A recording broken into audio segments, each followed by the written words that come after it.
안녕하세요. 하와이 데디입니다. 오늘은 제가 미국 병원에서 입원 및 재활치료를 받은 이야기를 해드릴게요. 사실 당시 기억이 너무 고통스러워서 이렇게 영상을 만들어야 되나 말아야 되나 고민을 많이 했어요. 그래도 지금은 많이 좋아졌고 제 이야기를 통해 조금이라도 도움이 되시는 분이 있지 않을까 싶어서 조금 용기를 내볼게요. 당시 아침에 한 6시쯤 일어난 것 같아요. 급하게 처리할 일이 있어서 씻지도 않고 컴퓨터부터 켜서 일을 좀 했던 것 같아요. 한 2시간쯤 일을 하다가 순간 이상하다. 머리가 띵해지면서 멍해지더라고요. 그래도 대수롭지 않게 생각하고 샤워를 하고 나왔는데요. 이상하게 머리가 점점 더 아파오는 거예요. 그래서 두통약을 좀 먹고 운전을 하기 위해서 나왔는데요. 두통이 너무 심해서 주차장에서 토를 할 정도로 심했어요. 정말 큰 거인이 해머로 제 머리를 꽝, 꽝, 꽝 하고 때리는 기분이 들 정도로 도저히 견딜 수가 없는 고통이었어요. 그래도 참 그놈의 병원비가 뭔지 제 두통보다는 또 혹시라도 병원에 가게 되면 나올 병원비가 더 두렵더라고요. 저희가 보험이 있었던 상태라 병원에 갈 수는 있었어요. 근데 이제 해외 생활 해보시는 분들은 다 아시겠지만 정말 웬만해선 병원 잘 안 가게 되거든요. 그래서 정말 일 악물고 참고 사무실 나갔어요. 정말 미련한 짓이었던 것 같아요. 그렇게 나가서 버티고 있는데 도저히 안 되겠더라고요. 그래서 집으로 돌아와서 지인에게 연락을 해서 병원에 좀 데려다 달라고 했습니다. 그래서 그때 카이저 병원이라고 저희 집에서 한 차로 2, 30분 정도 거리에 종합병원으로 가서 응급실에 가서 진료를 받았는데요. 일단 응급실에 가면 기본적인 질문을 해요. 흡연은 하냐? 술은 먹었냐? 가족력이 있냐?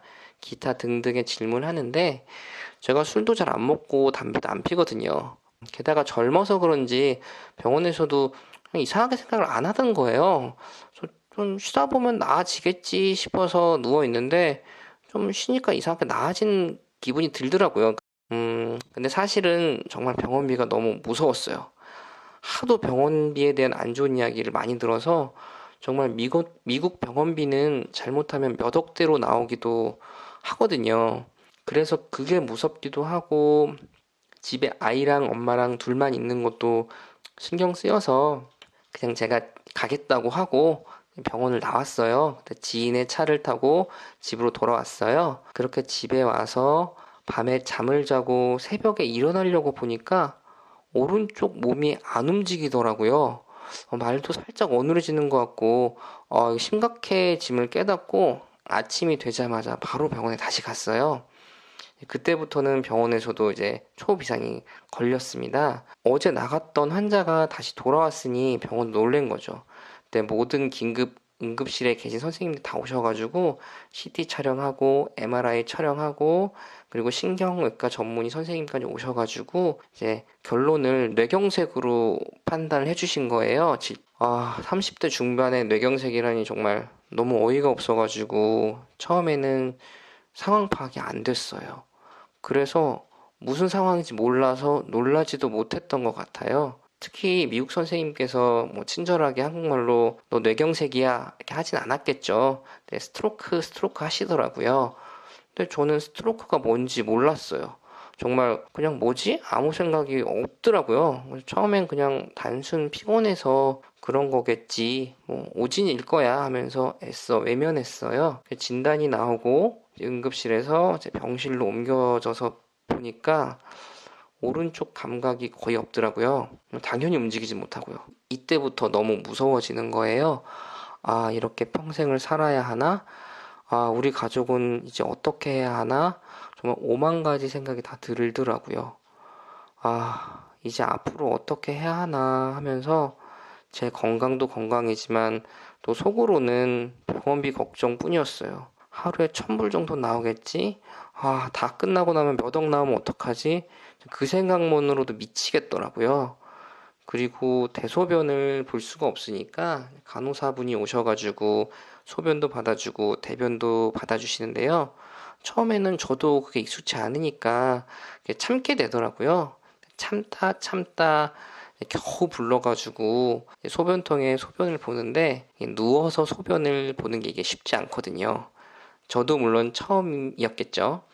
근데 소변이 옷에 다 젖은 거예요. 근데 정말 이때가 가장 정신적으로 힘든 때였던 것 같아요. 남자 간호사 선생님이 오셔가지고 큰 물티슈로 저희가 이제 침상에 누워있는 채로 제 몸을 닦아주세요. 근데 이게 정말 찝찝함의 극치예요. 정말 그렇게 옷도 갈아입혀 주시고 정말 감사했는데 너무 힘들었어요. 이렇게 하루를 보냈어요. 다음 날이 되니까 아내가 아기를 주변에 맡기고 왔더라고요.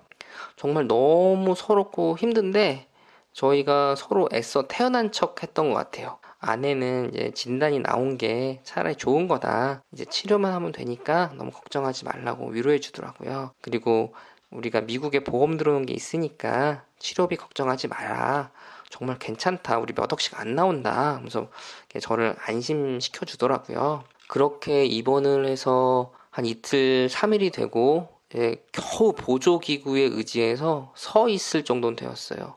그래도 미치겠더라고요. 나는 하루 이틀 자고 나면 다 정상적으로 돌아오는 게 아닌가 했거든요. 안 그렇더라고요. 당시에 좀 절망적이었죠.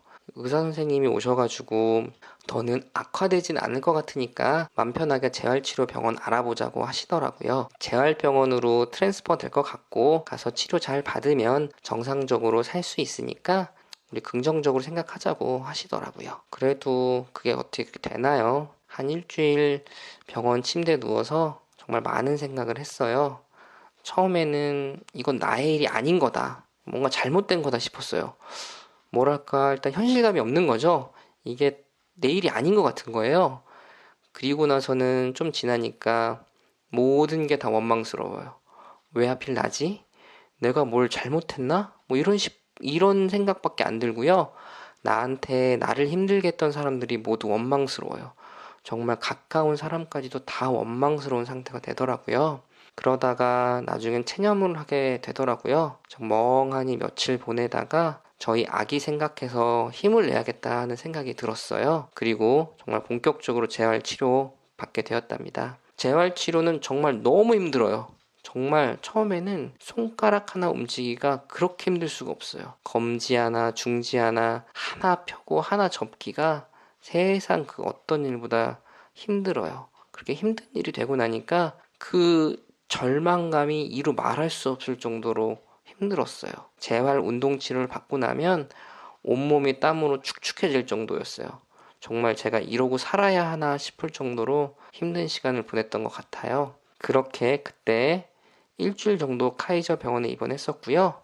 그 후로 한 달 정도 재활병원에서 치료를 받았던 것 같아요. 카이저 병원에서는 사실 크게 치료를 받거나 하진 않았어요. 상태가 악화됐는지 계속 체크했고 MRI를 정말 계속 찍어요. 계속 찍어서 상황을 보았고요. 본격적인 치료는 오히려 재활병원 가서였던 것 같아요. 그때 재활병원에서 치료받은 내용이랑 어떤 일이 있었는지에 대한 이야기는 미국 재활병원 이야기 영상으로 준비해 볼게요. 그 후로 운동도 열심히 하고 약도 잘 챙겨 먹으면서 잘 지내고 있어요.